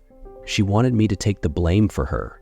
To explain, she and Cassie don't have the best relationship. For a lot of reasons, they've never really clicked. Cassie is very independent, and I think she's planning on leaving as soon as she can, maybe even before she finishes college. The thing is, Me and Cassie get along really well, and she usually comes to me for advice when she's dealing with something. Andrea's terrified that this will be the final straw, and she'll lose Cassie forever. I told her that before we even talked about me taking the blame, she had to own up to her mistake. I told her she needed to go to therapy, we needed couples counseling, she had to join a support group for her shopping addiction, and that I'd be in charge of our finances from now on. She said those conditions were tough but reasonable. I also said she needed to come clean to Cassie, apologize, and hope for the best. That's where she drew the line. She refused and said she couldn't risk losing Cassie. According to her, I could survive the fallout from this, but she couldn't. I told her that if she wanted me to even think about taking the fall for her, she needed to agree to my terms first. Now I'm completely stuck. I don't want to lie to Cassie, but at the same time, I don't want her and Andrea to be estranged forever. The hardest part of all of this is that no matter what we do, Cassie's life is going to be messed up. And I have no idea how to get that money back except maybe dipping into my 401k. If anyone has any advice, I'd love to hear it. Divorce is always an option, but despite everything, I still love Andrea. And let's be real, dating again at 52? That sounds like a nightmare. Update, I've made my decision. I won't be staying with Andrea. She's been lying and manipulating both me and Cassie for way too long, and I've finally hit my limit. The fact that she stole not just from me, but from Cassie and her grandparents as well, makes this almost unforgivable. The person who's been hurt the most in all of this is Cassie. She's got such a bright future ahead of her, and I'll be damned if I let Andrea's selfish choices ruin that for her. I also want to take a moment to answer some of the questions that have come up, some of which I've touched on before, but I'll address them here again for clarity. Where the money came from. Over half of the money in that account came from Cassie's grandparents, Andrea's parents, her biological dad's parents, and my parents, who Cassie also considers her grandparents. They all contributed, which is why I knew exactly how much was supposed to be there. Why I didn't manage the account, Cassie's my stepdaughter, and while I consider her my daughter in every way that matters, Andrea handled all the financial aspects for her. I just trusted her with the money I gave her for the account, and she would show me statements, probably doctored in hindsight. I suspect she was pocketing the cash whenever I handed it over. Noticing the shopping, I did notice the things she was buying, but she always had an excuse. Either it was on sale or she'd gotten a bonus from work. Andrea makes a good living, and I thought she was being responsible, so I didn't push too hard. I did question why she needed so many pairs of Christian Louboutin shoes, but she shrugged it off. People might not understand, but it's surprisingly easy to burn through $170,000. Big purchases. A huge chunk of the money went to buy Mercedes, which I mistakenly thought was a lease. She claimed her friends were laughing at her old Lexus, which was 7 years old. Keeping up appearances for her wealthy friends has always been really important to her. Cassie and Andrea's relationship. Cassie and Andrea have never been close. Allegedly, Cassie reminds Andrea too much of her late father, and that's created a lot of tension. Cassie prefers talking to me, and while we maintain a healthy parent-child boundary, she considers me one of her best friends, her words, not mine. Why I almost took the fall. I now realize Andrea was manipulating me into taking the blame, and doing so would have led to a mountain of problems I didn't need. Plus, honesty is the best approach in situations like this. Fear of being alone. In my last post, I wasn't thinking straight. I was scared of being alone, of facing life as a single man at 52. But I've come to terms with that now, and I know I've got some personal issues I need to address. I do love Andrea, and we have a deep connection, but I'm still going through with the divorce. Oddly enough, a comment about chlamydia outbreaks in senior homes made me laugh and helped me realize that dating at my age isn't impossible after all. Also, thanks to everyone who gave me such kind compliments, it really boosted my spirits. After my last update, I had another long talk with Andrea. She kept going back and forth on whether or not she'd admit to Cassie what she did. At one point, she suggested we could both take out loans to replenish the money. I told her that wasn't the point. She had a problem, and she needed to make things right. I took a page from the advice I got here and told her that making amends was the only way forward. When I brought up divorce, she panicked and agreed to confess, but only if I didn't leave her. I guess she's terrified of losing everything. That afternoon, we sat Cassie down and told her the truth. At first, she thought we were joking, but when she realized we were serious, she completely lost it. I won't go into the details, but she and Andrea had a vicious shouting match. Cassie called her some pretty awful names, and while Andrea didn't curse back, she tried to defend herself and got more upset as the fight escalated. It got so bad that the neighbors called the cops. I had to awkwardly explain the situation to the officers, hoping they didn't think I was abusing anyone. Cassie told Andrea she never wanted to speak to her again and didn't want a dime of her money. Then she stormed off to her room. After that, I told Andrea she needed to stay with her sister indefinitely so Cassie and I could have some space. She didn't want to leave and fought me on it, but I stood firm. Eventually, she packed up and left. Later, I knocked on Cassie's door and she finally let me in after I told her Andrea had left. She cried in my arms, saying her future was ruined. I reassured her that it wasn't, and that I'd cover her college expenses using my retirement funds if I had to. She doesn't fully understand what a 401k is yet, but she told me she didn't want me working at Walmart when I'm 90 just because of her. I told her she's worth it and that we do stupid things for the people we care about. She said she'd start looking for scholarships and maybe consider other schools where she could get a full ride since she has excellent grades and extracurriculars. I also admitted that Andrea wanted me to take the blame and that I had briefly considered it. Cassie got upset and said that would have been the dumbest thing I could have done. She said she wouldn't have believed I did it anyway, and it would have only made her more furious with her mother. I apologized for even thinking about it. We talked for a while longer and cuddled before calling it a night. And the next morning, I got a call from Andrea's parents asking if the story was true. Cassie had told them everything and they wanted confirmation. I showed them the bank statements and voice recordings as proof. They were furious, but begged me not to leave Andrea, asking me to help her through her addiction. I told them I wasn't sure what I was going to do yet and hung up. Later, my parents called, and when I confirmed the story, they were even angrier than Cassie. They're threatening to press charges. I told them to calm down, I'll handle it. Cassie's doing okay, all things considered. She's still a bit shocked by everything, but honestly, she's handling it better than I expected. This morning, I made her some pancakes, and that seemed to lift her spirits a little. I asked if she'd be interested in therapy, and she said she'd think about it.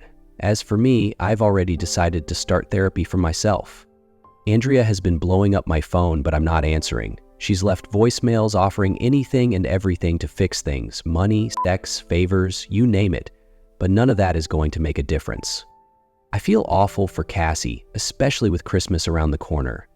I'm thinking about getting her tickets to see Billie Eilish since that's pretty much her favorite person in the world. It won't make everything better, but it might help her feel a little bit of joy during all of this. That's about it for now. I'll update if anything major happens, but I think this chapter is coming to a close. Thanks to everyone for the support. It's been a huge help.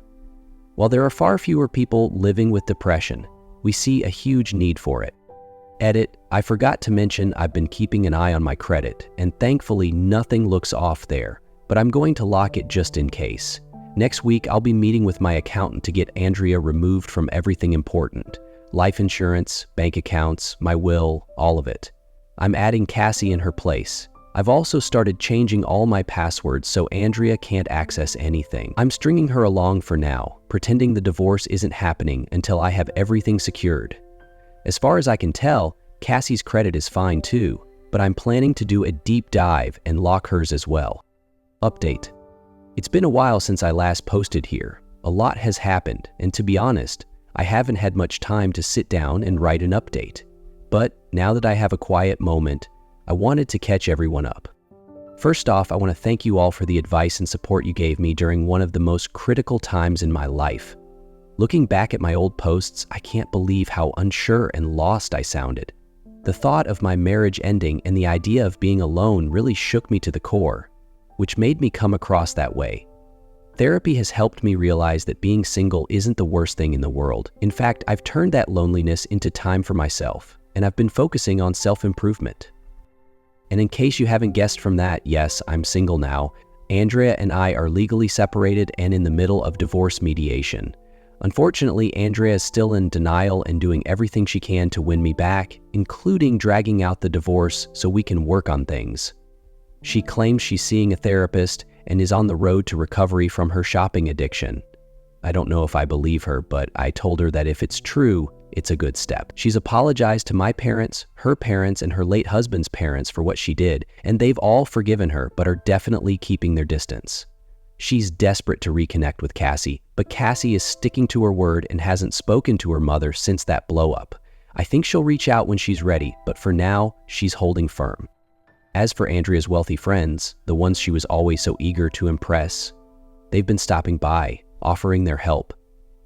They might be a little nosy, but they were actually very kind to me and Cassie after everything went down.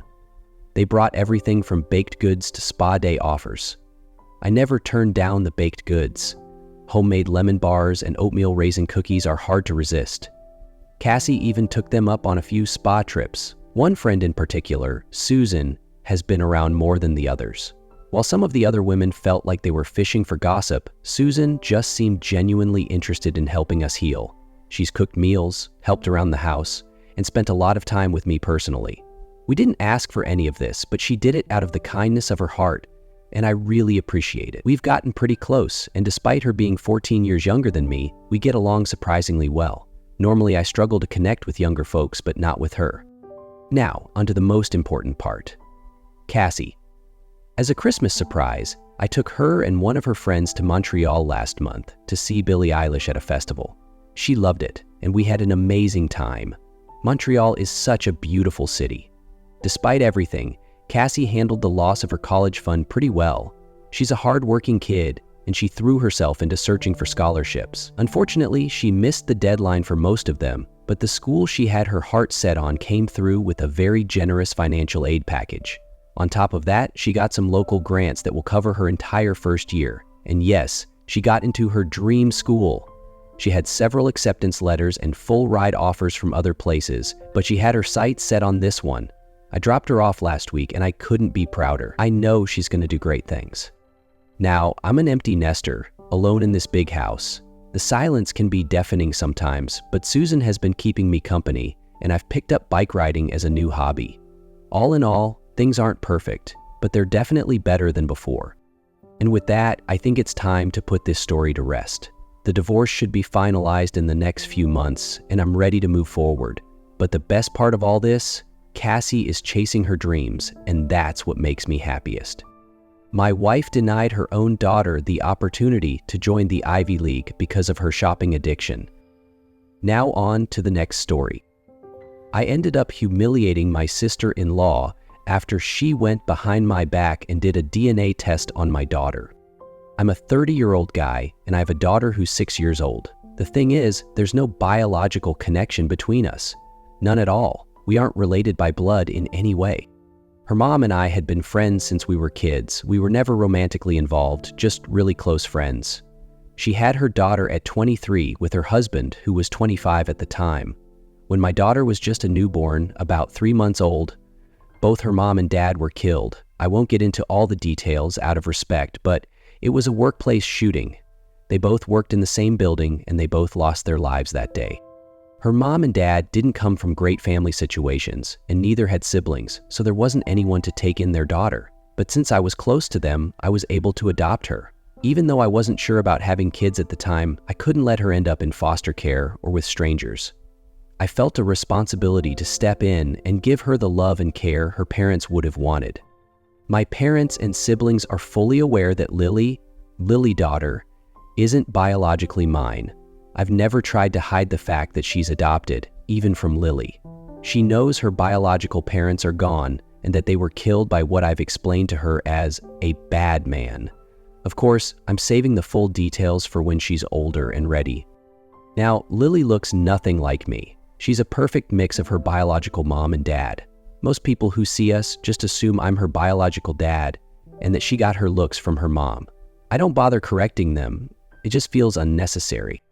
My brother has been with his fiancée for about 2 years now. A few weeks ago, we were all hanging out at my parents' house, and my sister-in-law, to-be, saw an old picture of me, Lily's mom, and her dad. She pointed to Lily's mom in the photo and asked who she was, so I explained that she was Lily's biological mom. She got quiet and just stared at the picture for a while, but I didn't think much of it at the time. To be clear, my SIL knew my friend had passed away, but I guess she didn't realize that Lily had a dad too, or that I wasn't biologically related to her.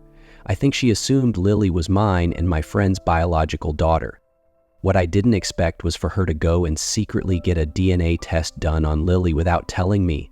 She used my brother's DNA for the test, and when it came back showing they weren't related, she realized that meant I wasn't Lily's biological father either. She came up to me, waving the results in my face, and accused me of raising another woman's affair baby. All of this right in front of Lily. I just stared at her for a second, and then I couldn't help but burst out laughing. I told her, yeah, I know Lily's not my biological daughter. It's called adoption. Her face turned bright red and she stormed off. My brother was mad at me for embarrassing his fiancée, but I told him she embarrassed herself by sticking her nose into something that wasn't her business. I mean, seriously, what was she expecting to accomplish? Did she think I was going to break down and abandon my daughter? My brother said she thought she was doing the right thing, but I called him out and told him she crossed a line, plain and simple. It turns out my sister-in-law had her suspicions and my brother helped push her to get the DNA test done.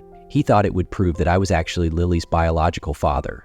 He basically manipulated her into thinking the test would clear up any doubts, when in reality, he was just trying to prove that I'd been lying about the adoption. Well, obviously, the results showed I wasn't Lily's bio dad, and my brother was completely wrong. He felt too embarrassed to admit to his fiancée that he'd been lying to her from the start, which is why she came to me with the results. My SIL later apologized for confronting me in front of Lily. She explained that her mom had an affair, got pregnant by another man, and let her father believe the baby was his. When her dad found out, it shattered him, and she grew to really resent women who would do that to their spouses. She told me that her plan was to sit down and talk to me privately about it, without Lily around. But when she saw me with my daughter, she got so upset, thinking I was being tricked into raising someone else's kid, that she lost her cool and blurted it all out right then and there. She feels terrible about the whole thing now, and honestly, she's pretty mad at my brother for lying to her. I told her I'm not angry at her for getting the test done because she really thought she was helping. I've also forgiven her for the way she told me the results, since it's clear that the whole issue of affairs is a sensitive topic for her. It makes sense why she would react the way she did. From what I understand, she's thinking about breaking up with my brother now, and honestly, I can't blame her. When I called my brother to confront him, he came clean. He admitted that he'd lied about the situation. When I asked him why on earth he thought this in the first place, he said he couldn't wrap his head around why a guy like me, who wasn't keen on having kids at the time, would just adopt a baby unless there was a biological tie.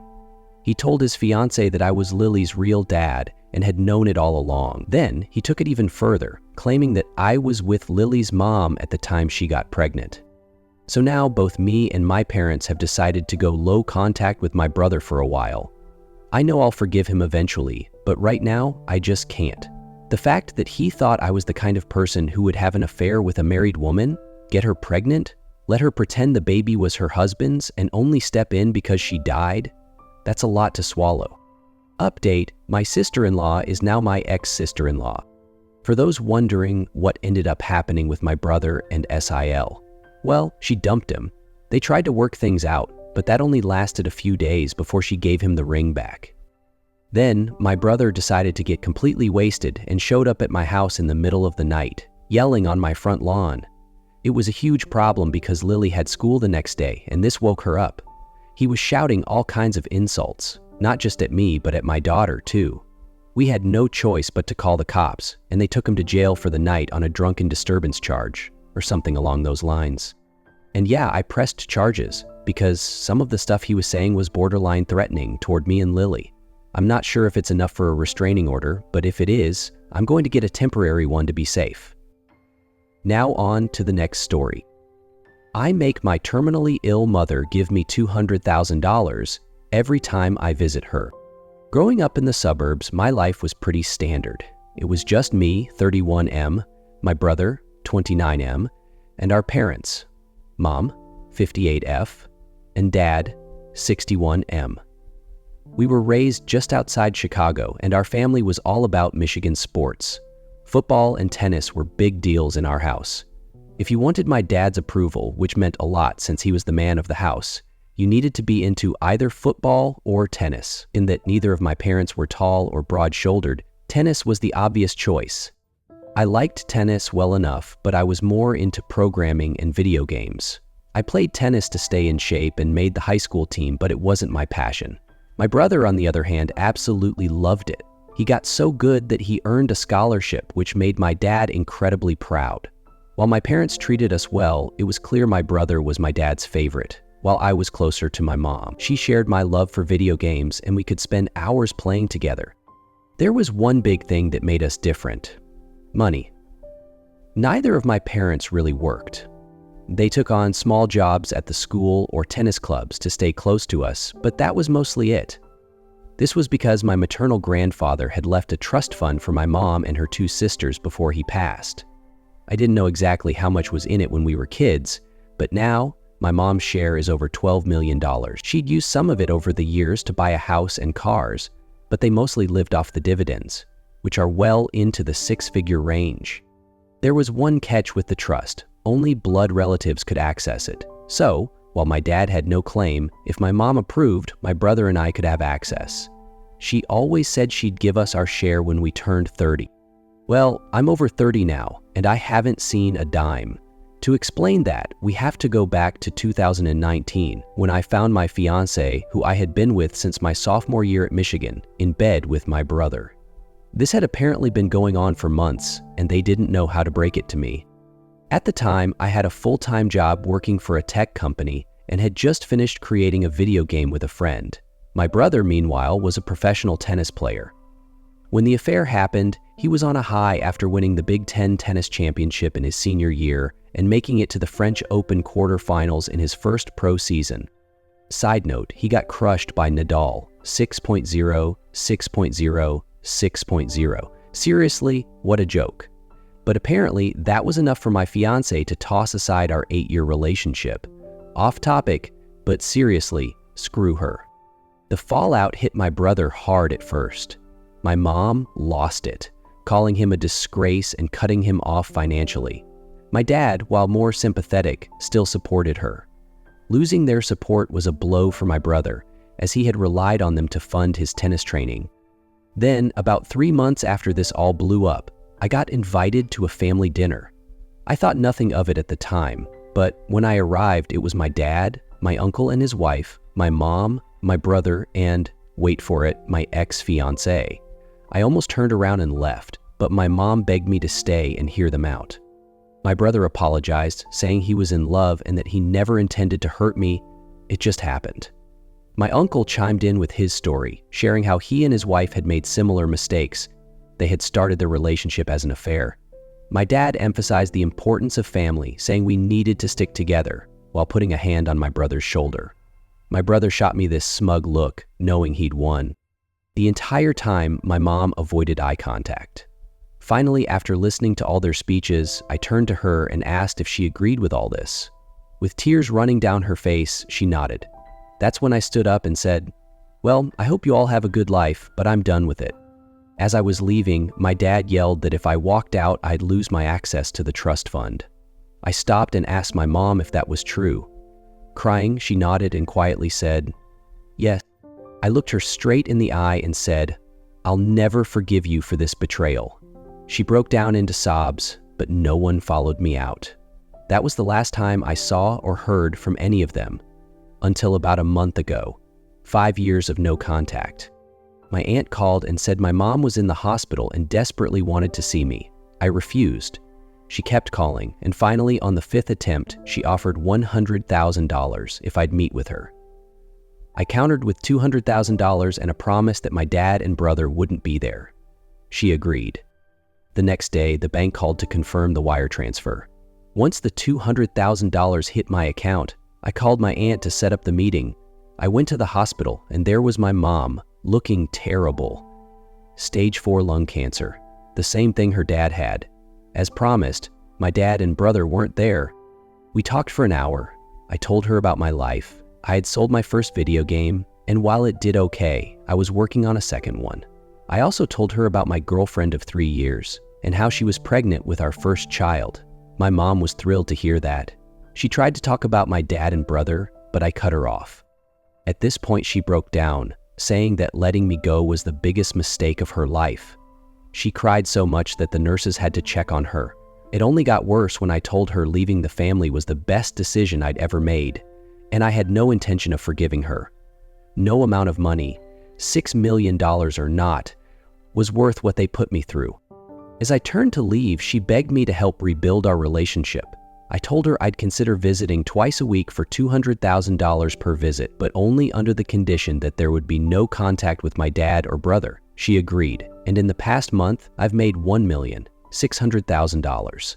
I don't plan to forgive anyone, and I won't attend her funeral, but I'll happily drain that trust to stick it to my dad and brother. 2 hours a week with someone I despise is worth it if it causes them pain. 9 months have passed since I last posted, and my mom passed away 3 weeks ago, about a month after my daughter was born.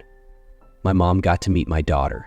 Though I wanted to charge $1 million for that privilege, my girlfriend said no, so I let it go. People often ask how my girlfriend feels about me charging my mom for visits. While she thought it was harsh at first, she gets it, especially since she's been cheated on too. Plus, most of the money is going into a trust for our kids, which I can't even touch. I don't want what happened to me to happen to them. And honestly, I don't even trust myself with that kind of money. In the end, I visited my mom 53 times and walked away with $10,800,000. Between that and her medical bills, the trust is down to less than $200,000. She died just in time because she couldn't afford me anymore. True to my word, I didn't attend her funeral or the reading of her will. I'm not too happy about that, though apparently it didn't go well because now my dad's lawyer is threatening to sue me for taking advantage of a dying woman. But I've got my bases covered. She signed everything, and she was in her right mind, or as much as she could be, given what her decisions led to. My brother's wife has been blowing up my phone, though it doesn't seem to be my ex-fiancée. Hilarious. She must have left him when his tennis career tanked. He hasn't made a grand slam since before COVID. So much for love. My dad has been trying to track me down, calling from different numbers and leaving messages, ranging from furious rants to pitiful pleas.